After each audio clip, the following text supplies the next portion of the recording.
There are 6 armed officers outside your door. There have been every single day for the past 20 years. You only travel when they clear it. You only sleep where they place you. You exposed the mafia. This is what it costs. But your life wasn't always like this. You're only 9 years old the first time you understand that some men don't need to raise their voice to make a room go quiet. You're sitting in a corner of your local bar when he walks in. The room shifts. Not dramatically, nobody gasps. The radio keeps playing. The fan on the other side of the room keeps spinning. But the 3 men at the table near the window stop mid-sentence. The barman puts down the glass he's polishing. You're with your father. His hand finds your shoulder and presses, just slightly, steering you towards the door. You don't ask why. You already know why. You live in a small town, only 12 kilometers outside Naples. You grow up knowing which streets to avoid and which men to look away from. Nobody tells you this. You just learn it, the way you learn everything, by watching and saying nothing. That's the lesson the neighborhood teaches first. Silence is survival. You learn it from the barman, from your neighbors, from the way your father's hand presses on your shoulder. But you do notice things, and you write them down. All of them. You're 17 when you realize that someone else noticed too. A judge named Giovanni Falcone. He spent 5 years proving what everyone in the neighborhood already knew, but nobody would say. And they killed him for it. You read his transcripts. All 100,000 pages. You read those transcripts the way other kids read comics. You underline passages. You annotate margins. You carry the books in a bag that's too heavy for your frame. At 18, you enroll at the University of Naples. Philosophy. Your professors find your papers unsettling, precise, documented, refusing comfortable conclusions.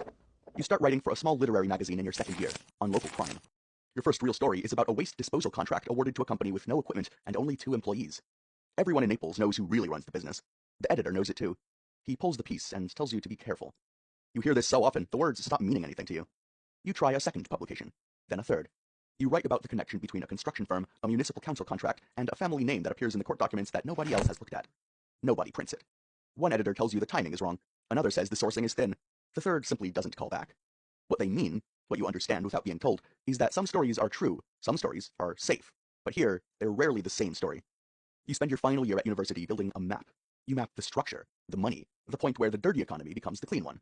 You identify 17 shell companies connected to the mafia through a chain of construction subcontracts across Campania. You find a bank in Milan that processed 9 transactions totaling $4.7 million in 18 months. You find the statements and public court filings that everyone else has looked past. You write it down. You always write it down.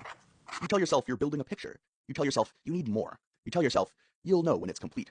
What you don't tell yourself is what publishing it will mean. That thought is there the whole time. You just don't look at it directly.